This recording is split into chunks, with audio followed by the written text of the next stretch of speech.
Feliz día para ustedes, queridos estudiantes del grupo teórico 02. Realmente yo lamento mucho que solamente con este grupo teórico, el grupo teórico 02, haya la necesidad de estar un día virtual y otro día presencial. Lo que yo hubiera querido es que todas las clases pues fueran ya presenciales. El grupo teórico 01 pues tiene esa situación de que todas sus clases son presenciales. Únicamente con el grupo teórico 02 tienen el día martes presencial y el día jueves virtual. Bueno, son decisiones institucionales, yo no tengo nada que ver en eso.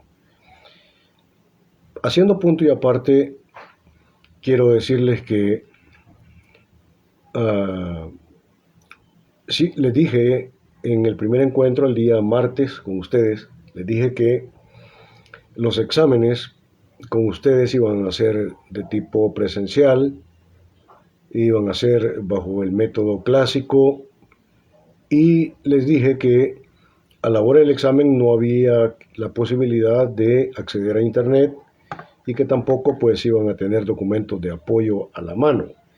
Pero voy a flexibilizar en un punto específico, ¿verdad? Si ustedes me lo permiten. El día del examen, que será necesariamente presencial, y también hubiera yo querido que fuera clásico, voy a dar la oportunidad de que los estudiantes puedan tener en el momento del examen los documentos de apoyo, pero en físico, pero en físico. Siempre los dispositivos que ustedes lleven, los dispositivos tienen que estar apagados. Lo que no voy a permitir es acceso a internet a la hora del examen.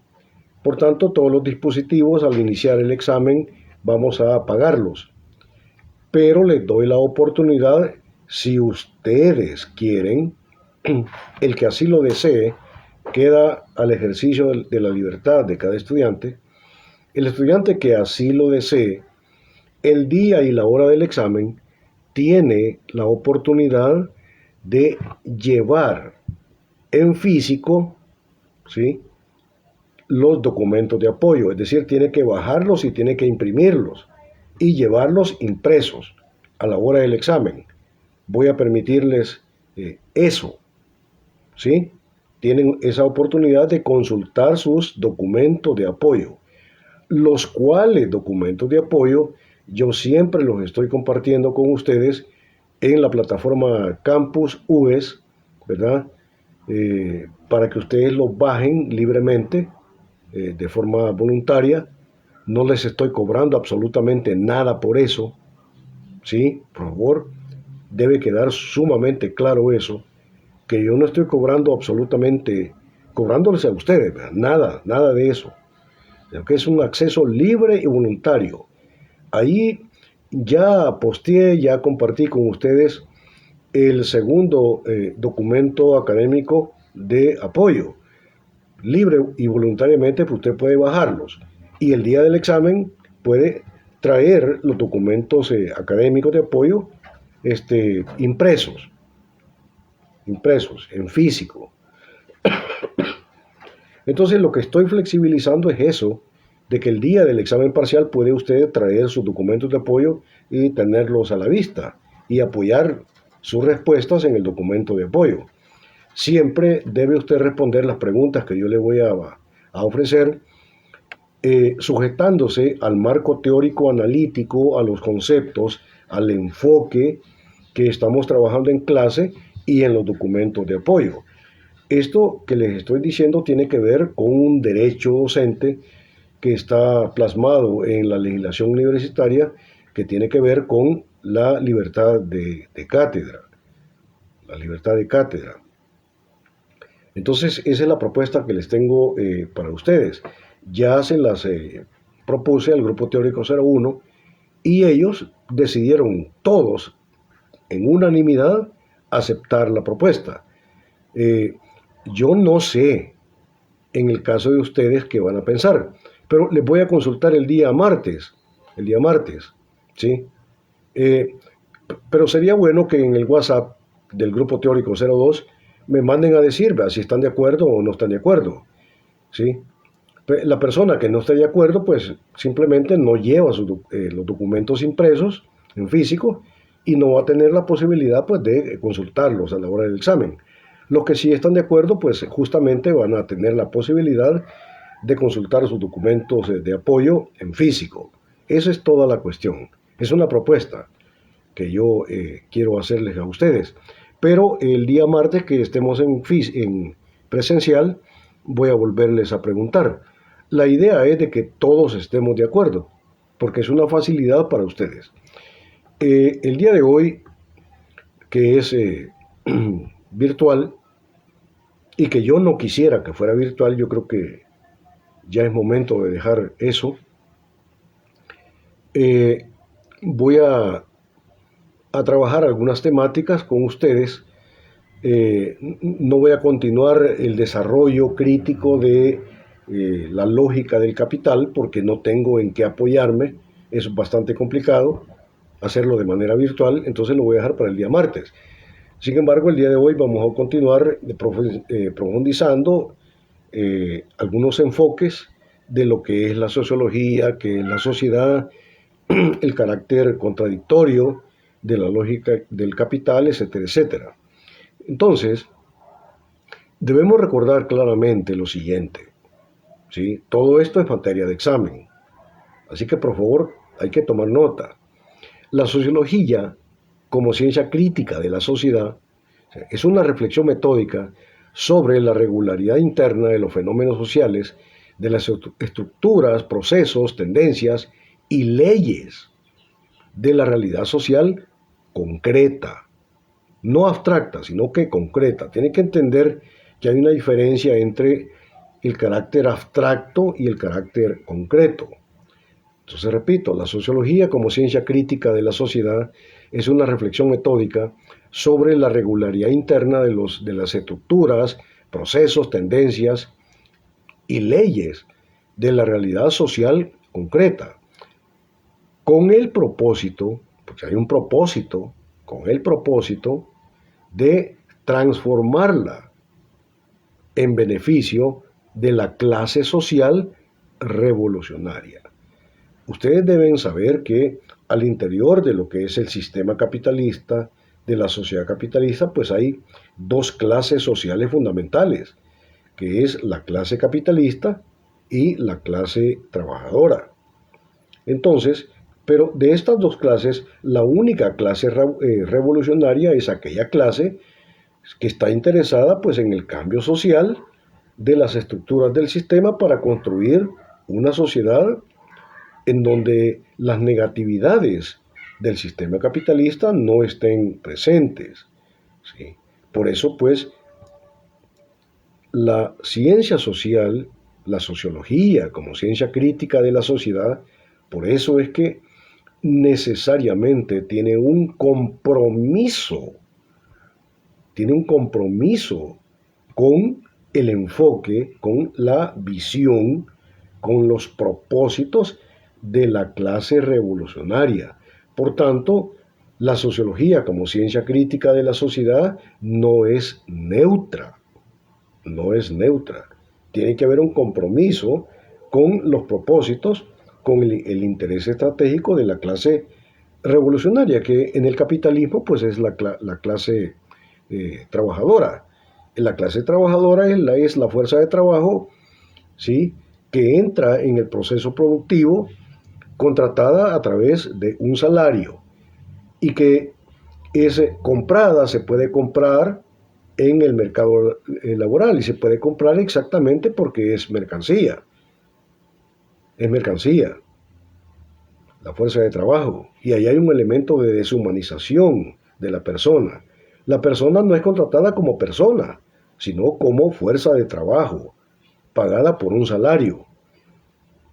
Hay un elemento de deshumanización, ¿sí? Entonces, Juan no entra en el proceso productivo considerado como una persona humana, sino que entra en el proceso productivo considerado únicamente como fuerza de trabajo, como una mercancía que se compra y se vende en el mercado laboral. Y toda mercancía tiene un valor, toda mercancía. Mercancía es producto del trabajo humano destinado a la circulación de capital. ¿Sí? Entonces toda mercancía tiene un valor económico. ¿Cuál es el fundamento, la esencia del valor económico de una mercancía? Producida en el modo de producción capitalista. Bueno, la esencia del valor de una mercancía, cualquier mercancía, a condición de que sea mercancía, el valor de una mercancía es el tiempo de trabajo socialmente necesario para producir dicha mercancía. Es el tiempo socialmente necesario, ¿verdad? Considerando los adelantos técnicos, los adelantos el perfeccionamiento de los medios de producción de una sociedad determinada en un momento determinado. Ese es el valor de una mercancía. ¿Sí? Entonces, la fuerza de trabajo es una mercancía y por tanto tiene un valor. ¿Sí? Y ese valor de la fuerza de trabajo contratada por un salario es exactamente lo que los economistas burgueses conceptualizan como salario mínimo.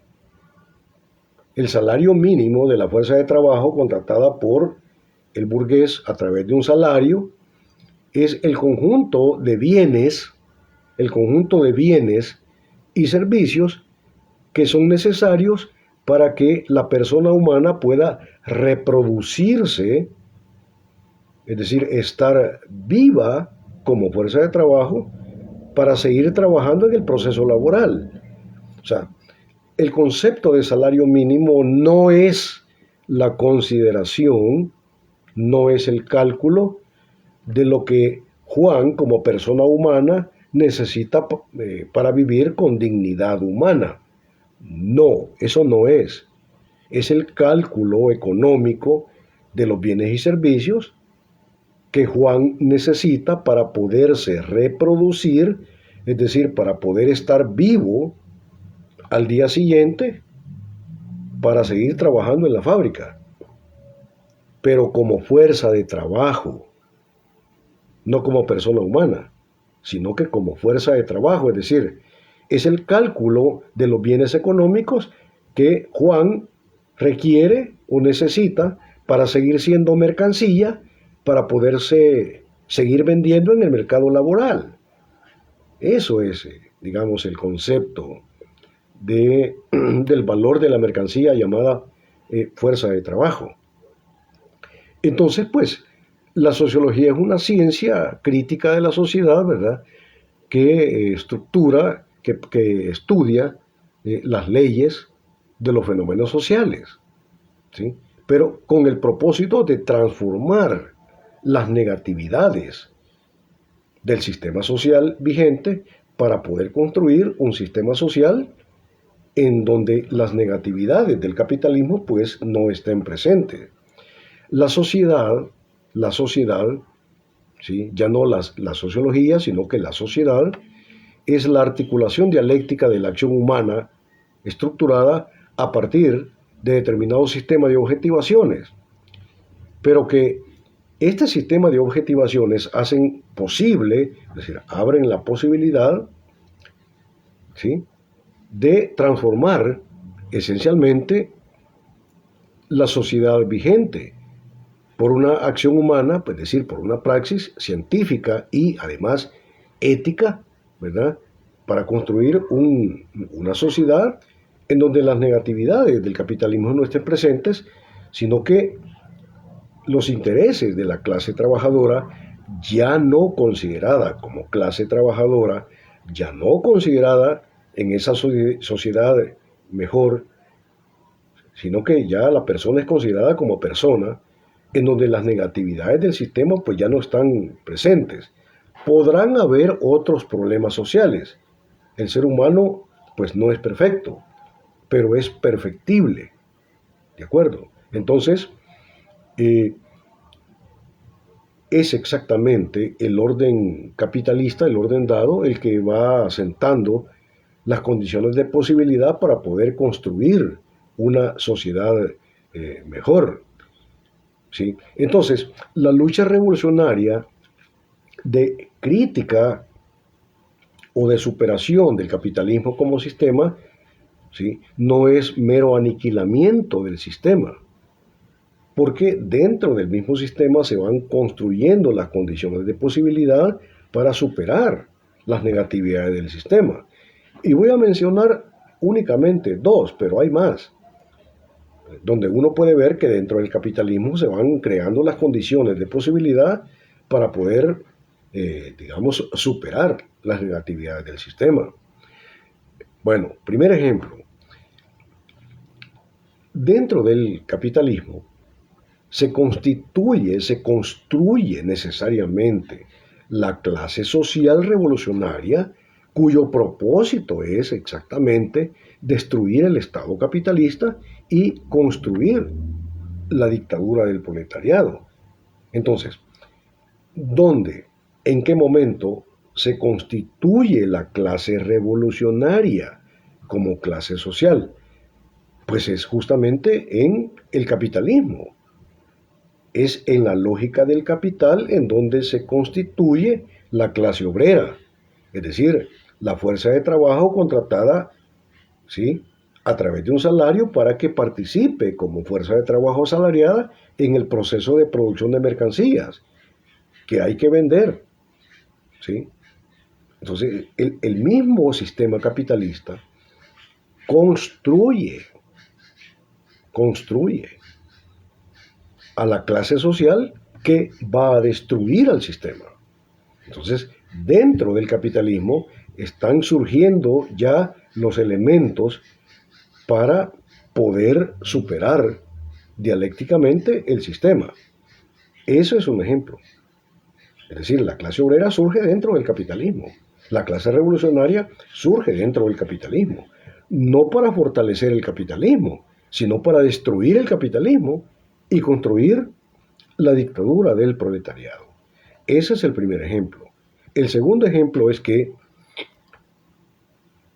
para poder construir una sociedad superior en donde las negatividades del sistema no estén presentes, se hace necesaria, de una necesidad fundamental, vencer la escasez. Tiene que haber una victoria sobre la escasez, porque no se puede construir una sociedad mejor sobre la base, digamos, de la inexistencia de los requerimientos humanos para vivir mejor, ¿sí? Entonces, tiene que haber un proceso de, digamos, de vencimiento, de aniquilamiento de la escasez. Pero para vencer la escasez se hace necesaria elevar los niveles de producción y productividad. Y resulta que en la lógica del capital se logra eso. El capitalismo es muy bueno para producir, es muy eficiente para producir, de tal manera que en el capitalismo el problema no es que no hayan cosas, el problema no es que no hayan mercancías. Claro, el capitalismo produce suficiente medicina, hay la posibilidad de producir suficiente alimento, suficiente vivienda, etcétera, etcétera. Ese no es el problema, el capitalismo es muy bueno para producir. El problema no es que no hayan cosas, ¿cómo no? Sí las hay. El problema es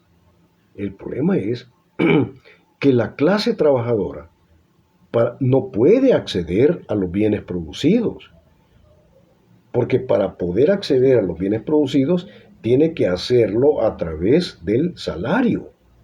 Y el salario de la clase trabajadora, como ustedes perfectamente saben, es de tal cuantía que no permite cubrir las necesidades del hogar. Entonces, repito, el capitalismo me demuestra, siendo capitalismo, que hay la capacidad instalada, la capacidad productiva para producir más mercancías y mejores mercancías. El capitalismo tiene una virtud, diría yo, y ya dije que es muy bueno para producir, porque en el capitalismo hay un permanente perfeccionamiento de los medios de producción a través de la intervención de los hallazgos científicos para ir perfeccionando, mejorando la tecnología, las herramientas, la maquinaria necesaria para poder producir la mercancía. Entonces, la ciencia aplicada a los procesos productivos, como lo hace la burguesía, impacta positivamente en los niveles de producción y productividad de las empresas, lo cual significa que las empresas tienen la capacidad cada vez aumentada y mejorada de producir más mercancía y mejores mercancías. Por ejemplo, más medicina y mejores medicinas, más alimento y mejores alimentos, más viviendas y mejores viviendas. Eso está demostrado en la lógica del capital. Pero la aplicación de la ciencia al perfeccionamiento de los medios de producción para producir más y mejor, ¿sí?, que abre la posibilidad de que haya más mercancías, impacta negativamente sobre la fuerza de trabajo. Impacta negativamente sobre la fuerza de trabajo porque en el proceso productivo capitalista, la máquina, la tecnología, termina sustituyendo a la fuerza de trabajo, porque el burgués prefiere comprar una nueva máquina, un nuevo dispositivo tecnológico, ¿sí?, y despide 10, 15, 20 trabajadores. Entonces, en el capitalismo, ese proceso permanente de perfeccionamiento de los medios de producción impacta negativamente sobre la fuerza de trabajo por la lógica del despido.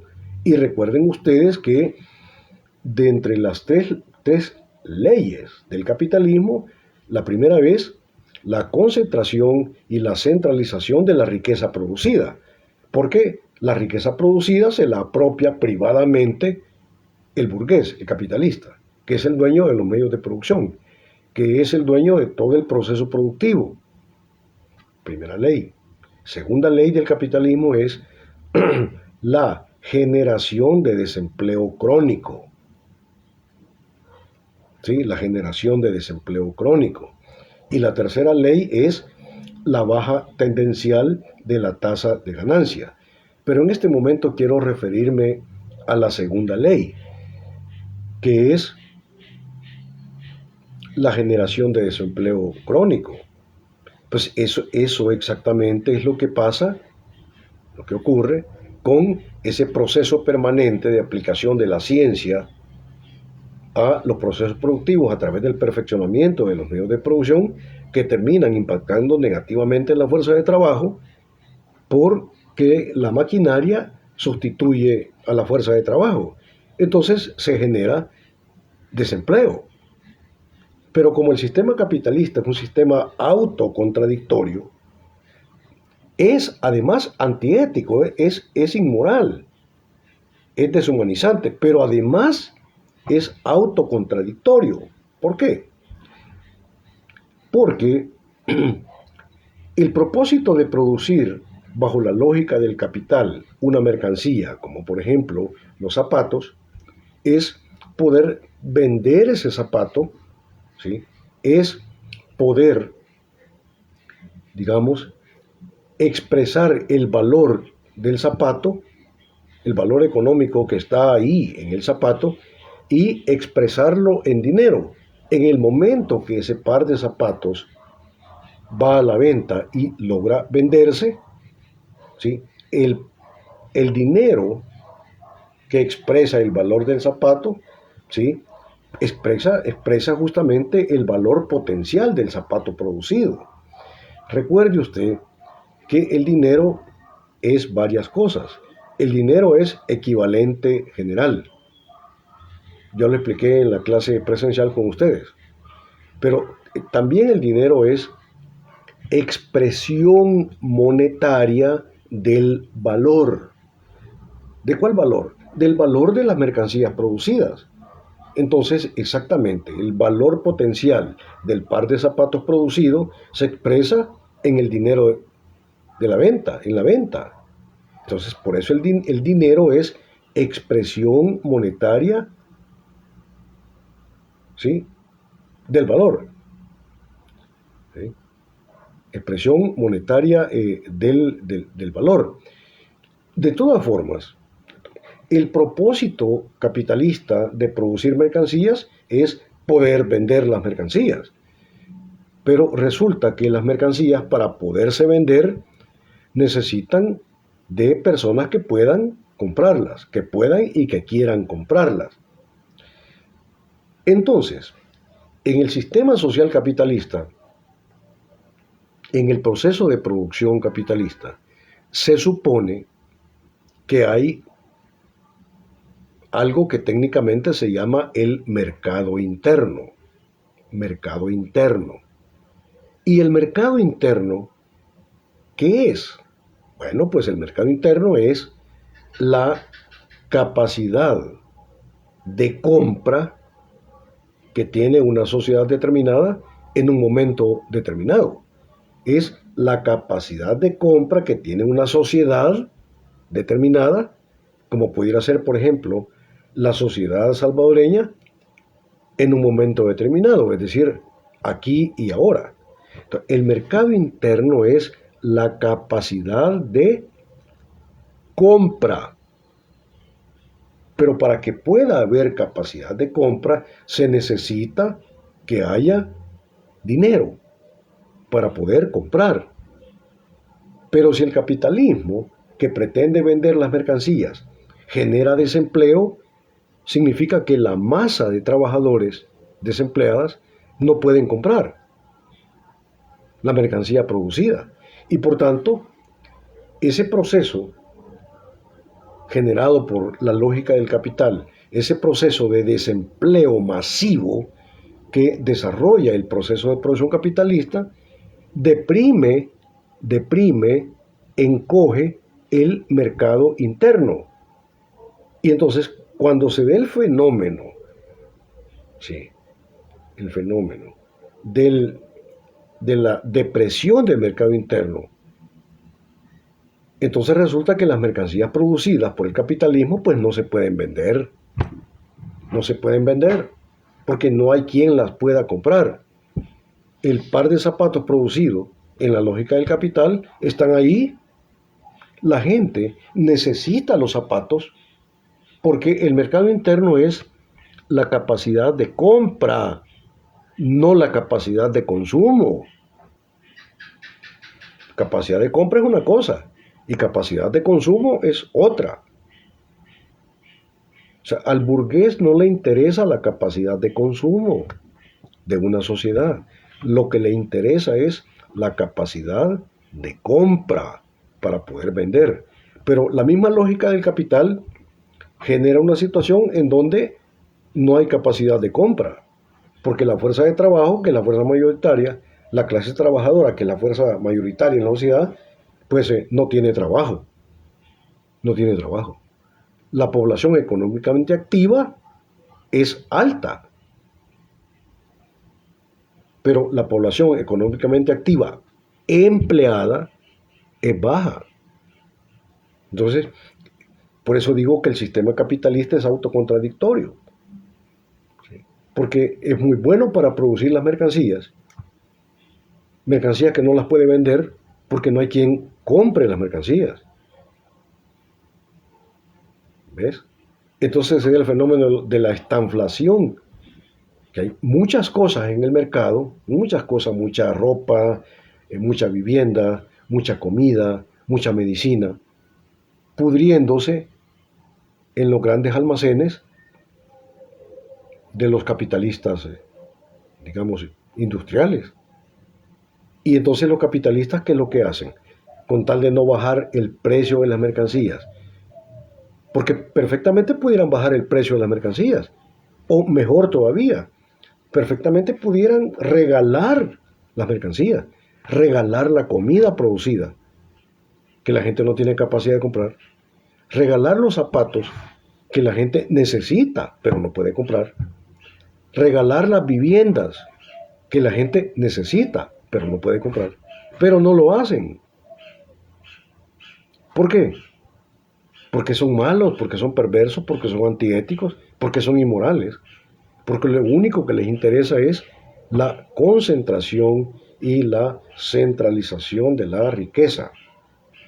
Entonces, el sistema capitalista es inmoral, es antiético, es deshumanizante y además es ilógico, es autocontradictorio.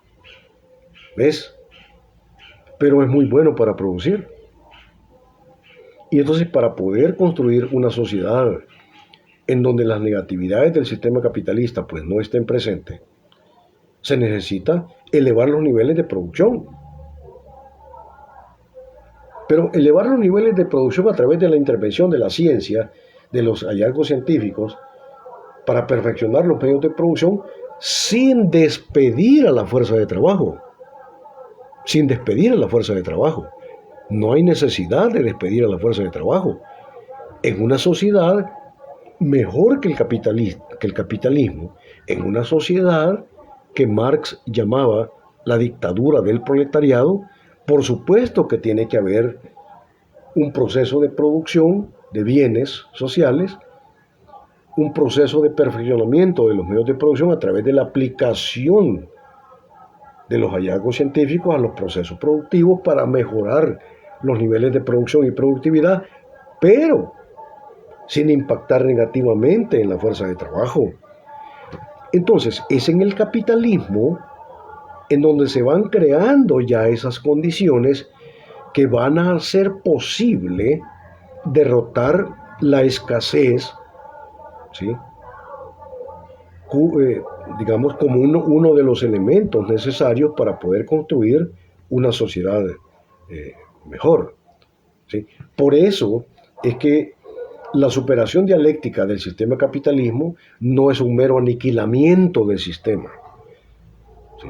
La superación dialéctica del sistema capitalista para construir el socialismo científico, para construir la dictadura del proletariado, necesariamente tiene que tomar algunos elementos positivos del capitalismo, tomar algunos elementos necesarios del capitalismo para construir la dictadura del proletariado, y por ello no se trata de un mero aniquilamiento.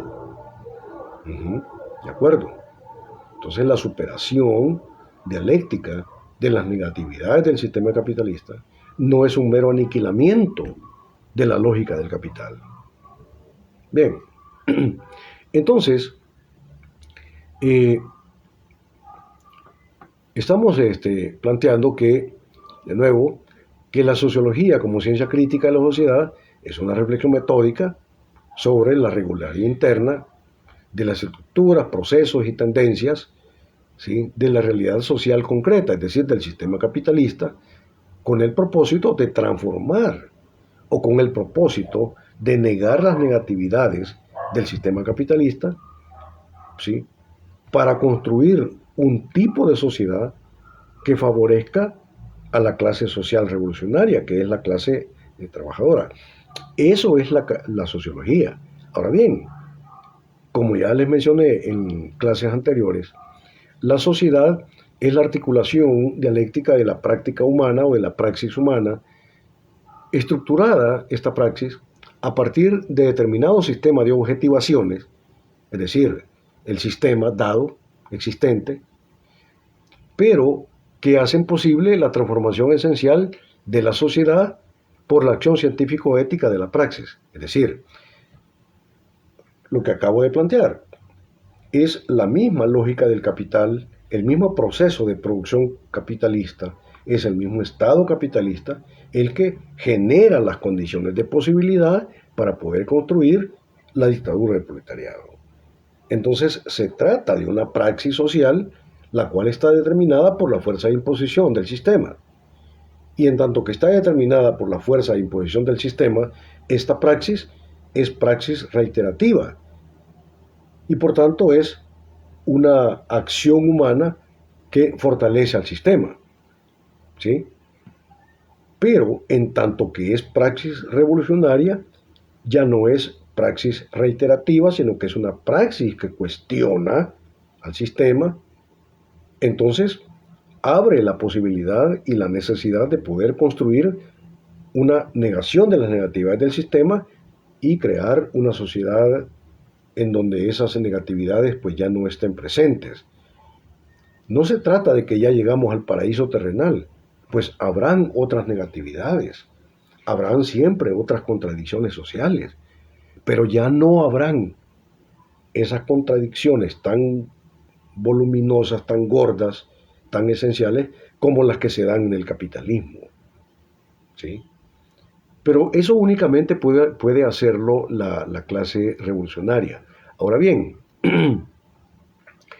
cuando la acción no es científico-ética, recuerden que la acción revolucionaria tiene que ser científica. Científica, es decir, tiene que ser marxista, leninista. Pero además de científica, tiene que ser una praxis ética. ¿Por qué? Porque el sistema capitalista es antiético. Entonces, el carácter antiético del sistema únicamente puede combatirse desde una praxis ética. ¿Sí? Desde una praxis que busque el bien común. O sea, lo antiético únicamente puede combatirse desde una postura ética. Por eso tiene que ser necesariamente una praxis científico-ética. Porque cuando la acción humana no es científico-ética, pues sencillamente no implica una transformación de la sociedad.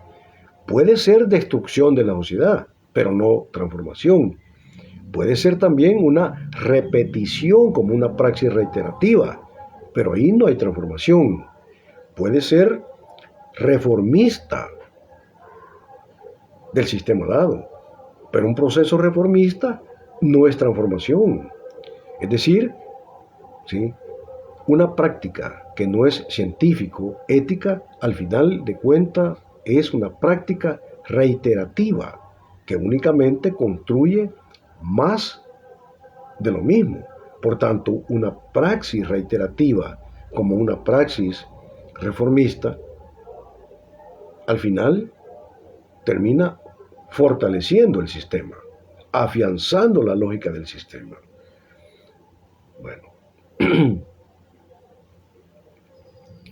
la ciencia social busca explicar y comprender lo que es decir, el orden de lo real social dado, y determinar, además, hacia dónde nos lanza la dimensión normativa de la ciencia social como la sociología. Repito entonces, la ciencia social busca, primero, explicar, segundo, comprender las leyes de los fenómenos sociales. Explicar es poner en claro cuáles son las leyes de los fenómenos sociales, es decir, por qué es que se da este fenómeno social. Por ejemplo, uno puede preguntarse perfectamente desde la sociología, ¿por qué es que se da el régimen de excepción en El Salvador? ¿Por qué? Perfectamente. Pero la filosofía no solamente, digo que no solamente, porque sí hay que hacerlo, no solamente explica el fenómeno, sino que también tiene que comprender el fenómeno. Explicar no es lo mismo que comprender. Explicar es poner en claro las leyes del fenómeno y decir por qué el fenómeno es como es. Es plantear en claro el porqué del fenómeno. Pero comprender es otra cosa. Comprender es poner en claro el sistema de intereses y propósitos del fenómeno. si el fenómeno es, digamos, esta ley de excepción, el régimen de excepción, uno tiene que preguntarse no solamente el por qué, sino que hay que preguntarse también el para qué, cuál es el propósito y además el para quiénes, cuál es el propósito y quiénes son los beneficiarios de ese propósito que se necesita cumplir. Entonces, comprender es cabalmente poner en claro el sistema de propósitos e intereses que están presentes en el fenómeno, ¿sí? En todo fenómeno social. Claro, en los fenómenos de tipo natural, pues no, ¿verdad? ¿Sí? Sino que estamos hablando de los fenómenos de naturaleza social. Entonces, la ciencia social busca explicar y comprender, ¿sí?, lo que es el orden dado, lo que es la lógica del capitalismo como sistema social dado. Pero además tiene que plantear el hacia dónde nos lanza la dimensión normativa de la ciencia. Además, debe plantear la sociología como ciencia, debe poner en claro el deber ser de la existencia social, ¿sí?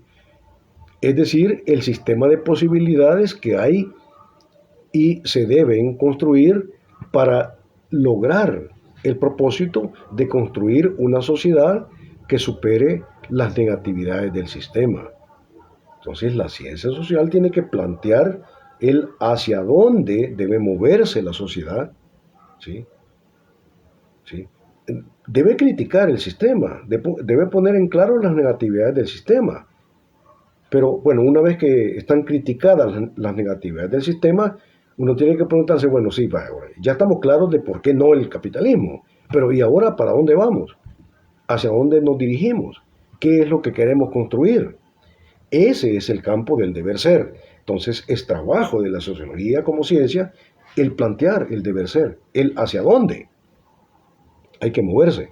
Exactamente, por eso es que Carlos Marx, ¿sí?, planteaba claramente que la lucha de clases, es decir, las contradicciones sociales del capitalismo, las contradicciones entre los intereses de la clase capitalista y los intereses de la clase trabajadora, conducen, llevan necesariamente hacia la construcción de la dictadura del proletariado.